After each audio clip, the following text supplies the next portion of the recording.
Halo sahabat rohani, Saroha yang terkasih, jumpa lagi dengan saya di renungan atau santapan rohani pada hari ini. Kita berdoa. Damai sejahtera dan kasih karunia dari Allah Bapa kita dan Yesus Kristus Tuhan kita kiranya menyertaimu. Amin. Sahabat rohani yang terkasih, nats renungan kita pada pagi hari ini tertulis di dalam Wahyu pasal 21 ayatnya yang keempat. Demikian bunyi firman Tuhan. Dan ia akan menghapus segala air mata dari mata mereka, dan maut tidak akan ada lagi. Tidak akan ada lagi perkabungan, atau ratap tangis, atau duka cita, sebab segala sesuatu yang lama itu telah berlalu. Demikian bunyi firman Tuhan. Sahabat rohani, nats renungan kita ini ditulis dalam suasana kehidupan yang penuh dengan tekanan. Penulisnya berada dalam situasi kehidupan yang terancam. Dia dikelilingi oleh berbagai mara bahaya. Dalam keadaan dibuang di satu pulau bernama Patmos, tempat di mana orang-orang dianggap sangat berbahaya itu dihukum. Di sana tidak ada harapan hidup.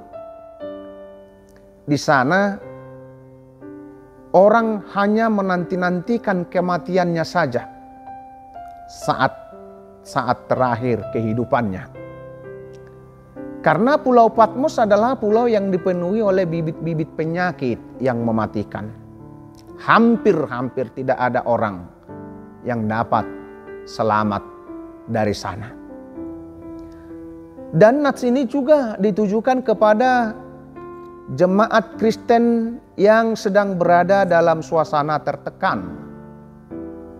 Bukan hanya tertekan, tetapi tekanan itu membuat kehidupan mereka sebagai pengikut Kristus pada situasi yang sangat mencekam. Setiap saat mereka dalam ketakutan. Setiap pagi mereka dalam keadaan terintimidasi. Pengikut Kristus pada masa itu menjadi musuh utama negara dan harus dihapuskan karena dianggap sebagai pemberontak karena menjadi pengikut Kristus. Oleh karena imannya kepada Yesus Kristus, mereka dianggap sebagai pengkhianat negara, sehingga mereka boleh dibunuh oleh siapa saja pun.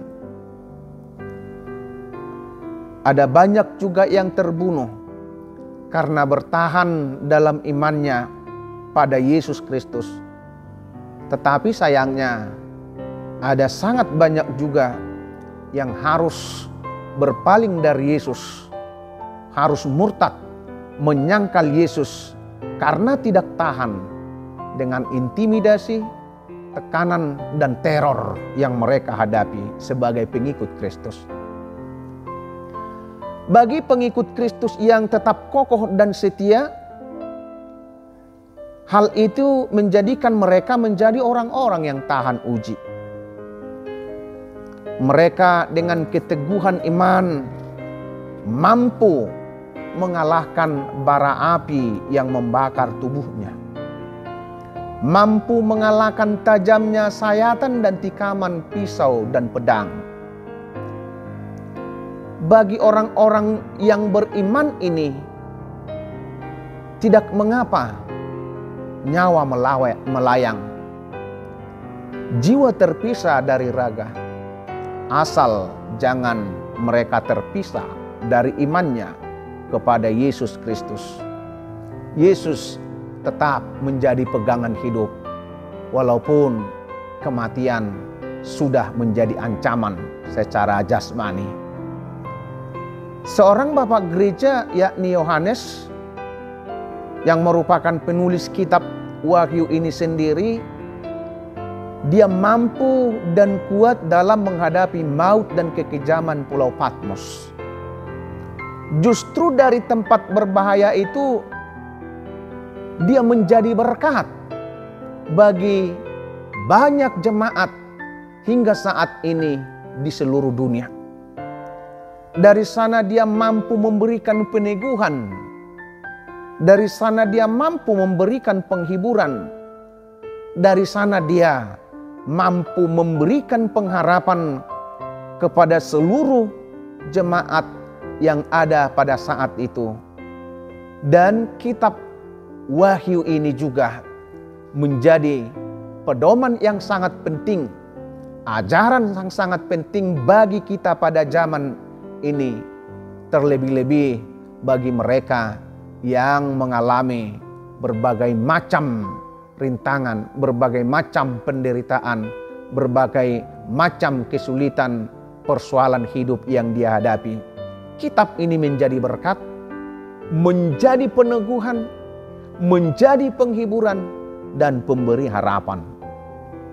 Sahabat rohani, saroha yang terkasih, nats renungan kita ini memperlihatkan kepada kita tentang adanya suatu perubahan dalam diri orang-orang yang tetap bertahan dan percaya. Adanya sebuah pergantian situasi dan suasana. Suasana sengsara akan berganti bahagia. Suasana duka akan berganti dengan tawa. Pergantian suasana dan situasi itu datangnya dari Dia, yaitu Yesus Kristus Tuhan, yang adalah Raja keselamatan dan Raja kehidupan. Hanya ada satu kunci untuk dapat hidup berkemenangan dalam situasi sulit kehidupan, yaitu setia dan bertahan teguh menghadapi situasi sulit itu, sehingga pada akhirnya akan menjadi pemenang oleh karena keteguhan imannya. Dengan kalimat, ia akan menghapus segala air mata dari mata mereka. Nats ini hendak menegaskan bahwa Tuhan kita tidak pernah lepas perhatiannya kepada kita.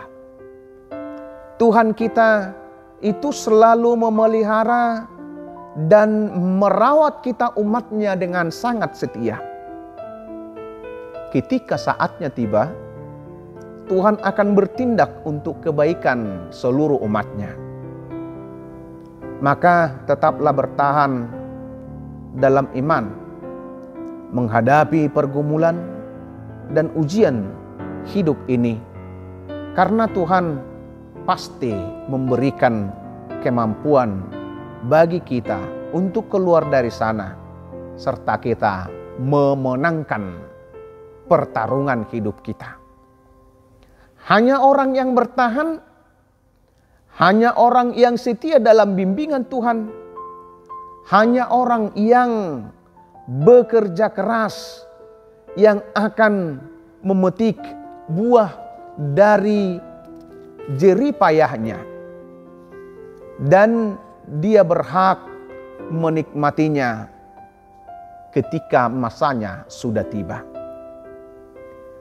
Mereka yang tidak setia, mereka yang tidak teguh, mereka yang tidak bertahan dalam imannya, mereka yang tidak bersedia berjuang berletih lelah, kelak akan dihempas oleh gelombang yang lebih besar, dan kelak hidupnya akan berakhir dalam keadaan yang sangat tragis dan dalam kesusahan. Karena dia tidak mampu dan akan tergilas oleh zaman itu. Lewat situasi sulit yang kita hadapi, sesungguhnya Tuhan sedang melatih kita untuk menjadi orang-orang yang kuat, untuk menjadi orang-orang yang teguh, untuk menjadi orang-orang yang tahan banting, dan untuk menjadi orang-orang yang memenangkan kesulitan-kesulitannya.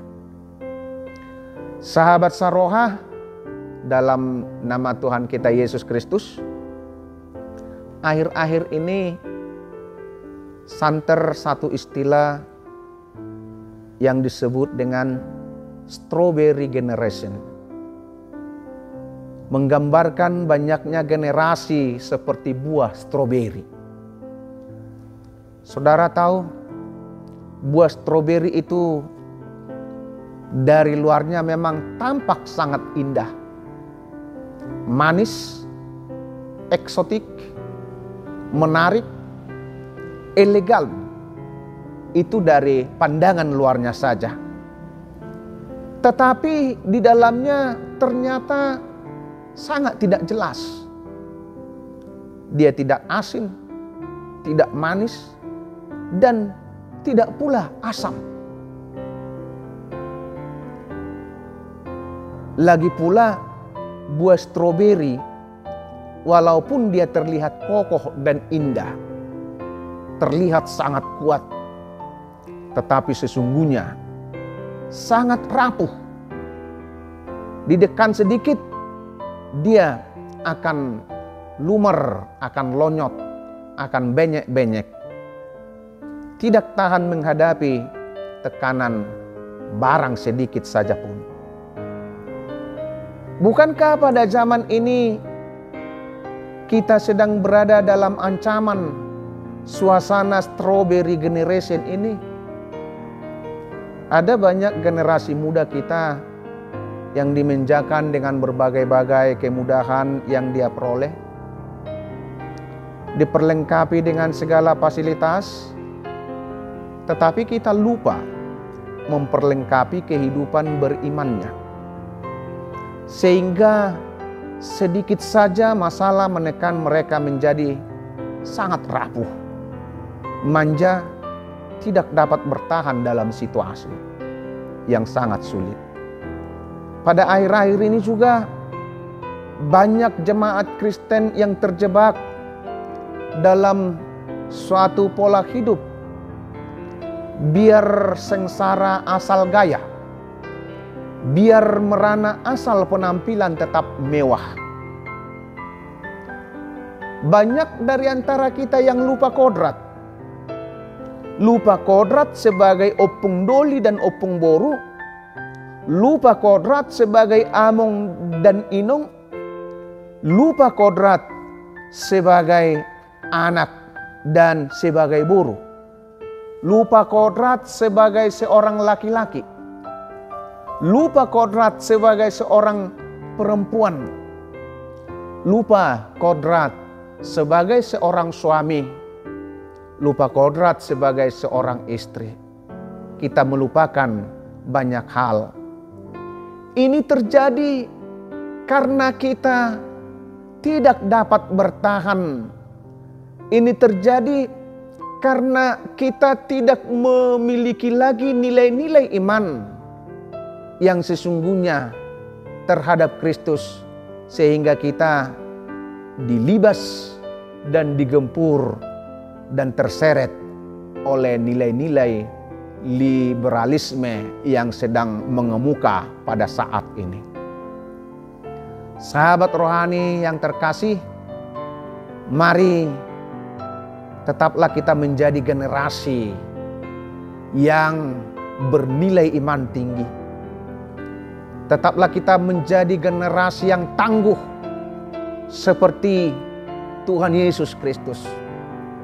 Tetaplah kita menjadi orang yang setia pada Kristus dan mampu bertahan.